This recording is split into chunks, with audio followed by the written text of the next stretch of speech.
A warm welcome to fellow gardeners. My name is Harshad Ainapure and I am the founder of Nature First Horticultures. Today we are going to see how to properly do potting and repotting of your houseplants.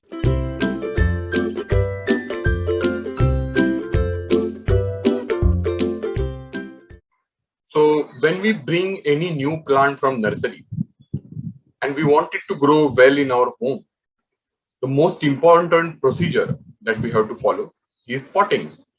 Because if you want that plant to do well in your home, how you do the potting matters a lot.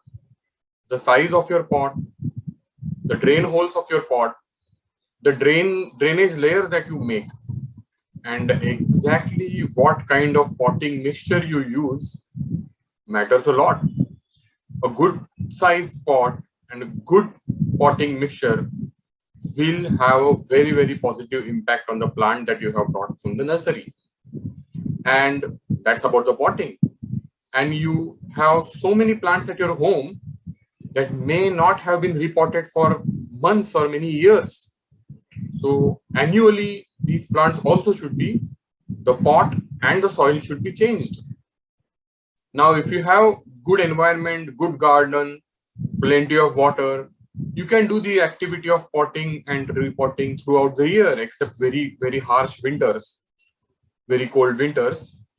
But the best time to do new potting and the best time to do the repotting is right at the onset of the monsoon season, when in the month of June, this is the best time you are going to get the best results.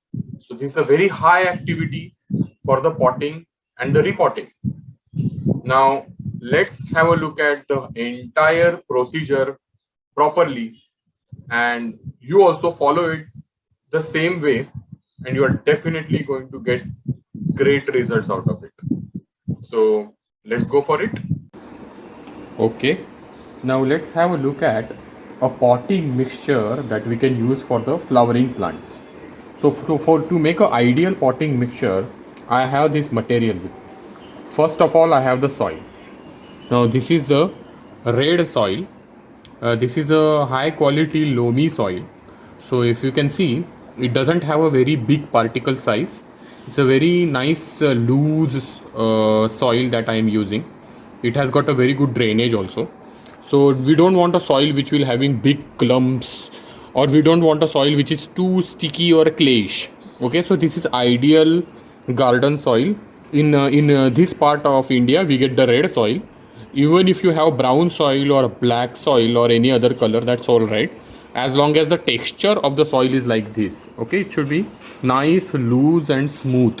Okay, then along with this I have coco peat. Coco peat is obviously, as we have used it for the seed sowing purpose, so here it is part of a potting mixture. Coco peat has very good water holding capacity and it's fibrous, and overall it is going to make your pot lightweight. So to make your pot lightweight, we are going to use coco peat. And I have the organic manure. Now I am using vermicompost. Okay, because I have vermicompost right now with me, so I am using organic manure in the form of vermicompost. If you want, you can use well decomposed cow manure, or you can also use homemade biocompost. So proportion wise, if you see, for flowering plants I take 3 parts of red soil, 1 part of coco peat and 1 part of vermicompost. Okay, 3 parts red soil, 1 part coco peat and 1 part vermicompost. Now I am going to thoroughly mix them all together. Okay, so because these are not different layers, these are part of a one single potting mixture. So I am going to mix them all thoroughly. Now you can see that this is nicely thoroughly mixed, and this is more or less ready, and this is the potting mixture for the flowering plants. Now let's do a potting. Let's see the potting. Now here I have Alamanda climber. You can see this is quite a big climber. It has produces beautiful yellow colored flowers, but it is growing, it's in the poly bag, it's a nursery poly bag, so this needs to be transplanted. for that potting, so transplanted into a big pot. So in the big pot, you can see I have taken a 12-inch pot. It's a 12-inch plastic pot with plenty of drain holes in the bottom. So initially, as a bottom layer, I need to fill up these drain holes with the help of broken bricks. So you can see I have these broken bricks with me, and I am going to put at the bottom the layer of broken bricks. Now you can also put the rock chips, gravels, pebbles, stones, or old broken pots, but bricks are very useful because they do the job of drainage. So this is bottom layer is a drainage layer. They do the job of drainage and they are lightweight. They are lighter than rock. So overall your pot is always going to be light. So you don't want to make this layer too thick. Just a single layer you want to put. Now you don't want to add soil immediately into this. First, we want to make a layer of some dry organic material. So I have these dry leaves. So I'm going to put the dry leaves as a bed for the soil to put in. Okay. So immediately after putting the bricks, you don't want to add the soil. First, you want to add dry layer of organic dry leaves. Instead of dry leaves, you could also use the coconut coir if you want. I have chosen dry leaves right now. So now what I'm going to do, I'm going to fill up this pot with this potting mixture. Okay.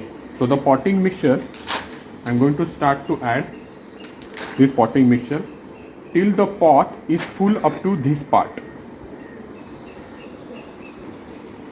Now as you can see, when the pot is more or less half full, that time I'm going to add some neem cake powder. So this is neem khali or neem cake powder. This is very useful, very important. When the pot is half full, that time couple of handfuls I'm going to add.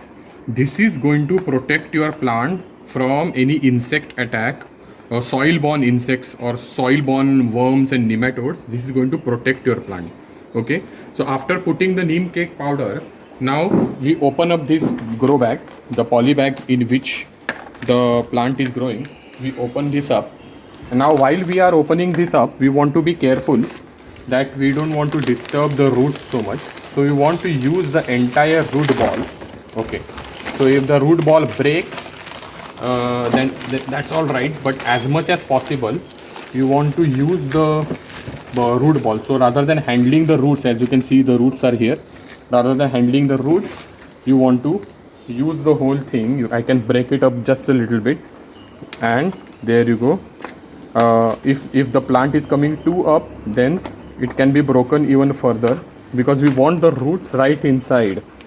Okay, so let me break this part. So root ball is still there, and right at the base, here you go. So it is important to keep some original soil around.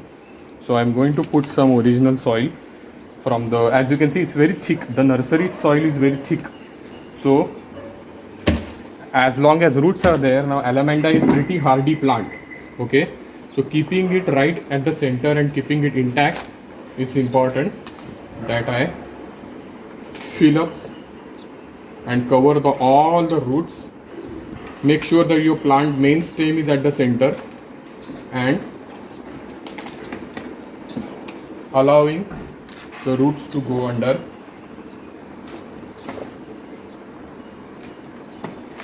Alright, now even you can push the plant just a little bit inside, and around the plant more potting soil can be provided. Okay, so in this case, lot of original pot soil, you can see it was like a stone. It got removed. That's totally okay as long as the original roots, main roots, are intact. Now obviously after, now this is a climber, so I'm going to allow it to climb all my window sills, and I'm hoping that it will start flowering. Once it starts flowering, it flowers throughout the year. But after potting, after the newly putting the plant into the pot, you want to make sure that we water it. Okay, So watering is obviously done with the help of watering can. You have the watering can and the water is coming out to the shower. So there you go. When you water your plant, you want to make sure that you make a flood. First time when you're watering, you make the flood. Now you want to wait for some time. You want to allow this flood to settle down. Let the soil absorb water, let coco peat absorb water, vermicompost will also absorb water, and let the water go down right up to the layer of roots, leaves, and the lower drainage layer. Okay, so slowly as you can see, the water getting absorbed and flood which slowly goes away. So at this point, when the water does get absorbed, you can add another flood. This is for the first watering. You have to give it another flood. Okay, and this is the appropriate water. It is a good idea to keep the plant after potting, to keep the plant in the shade for first 2 to 3 days, and then you can put it in the sun. Okay, now what about the plant that you already have with you? Like this aboli plant I have, and this is going to require repotting. Okay, so this pot has become too small for it, and original flowering has already happened. So this is going to require repot. So before I repot the aboli, I need to cut off the old flower. So now these old dry flowers, I am going to find the seeds in it. Okay, so I am going to get the aboli seeds from these old flowers. So with the help of pair of scissors, I am going to cut them off as many as possible. So I can harvest seeds from it. All right, some more. Okay, so these are all dry aboli flowers that you can use to get the seeds. I am going to keep it aside for some time. Now for this plant, I have taken a bigger pot. Always when you are repotting, when you are changing a pot, you need to get a one size bigger pot. So this is a around 6 to 8 inch pot, and this is a 10-inch pot. Now for that, what I need to do is, first I need to loosen the soil here for repotting. For changing the pot, first I need to loosen the soil. After loosening the soil, what I want to do is press the pot. You need to press the pot.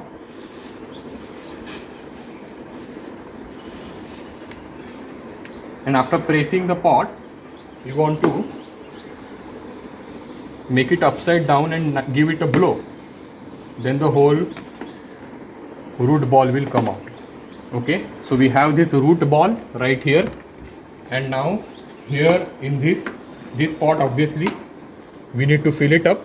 I have already put the layers of bricks. And leaves. So there you go. Here also a handful of neem cake powder and the old plant. Now the old plant, I can press the old soil, and around that old soil you can put the new potting mixture. Okay, so now after putting the potting mixture, I can expect this plant to rejuvenate. Obviously after putting the potting mixture again, you need to water. After watering, you want to keep it in the shade for 2 to 3 days, and then you can keep it in the window, sunlight, or in the open area. If you are living anywhere near Mumbai and Mumbai suburbs, and if you want to get the potting, you want to do the potting and the repotting of your plants, we can get it done for you with the help of our skilled gardeners. If you find the whole job too tedious, we can get it done for you. If you are anywhere else in India and you find it difficult to bring all the mixtures together to create your own potting mixture, you can purchase it from us. So you can connect with us through WhatsApp or through Facebook, or you can check the description below, and you can definitely connect with us and share this video, comment down the video, and let us know how you find it and how we can improve. Happy gardening.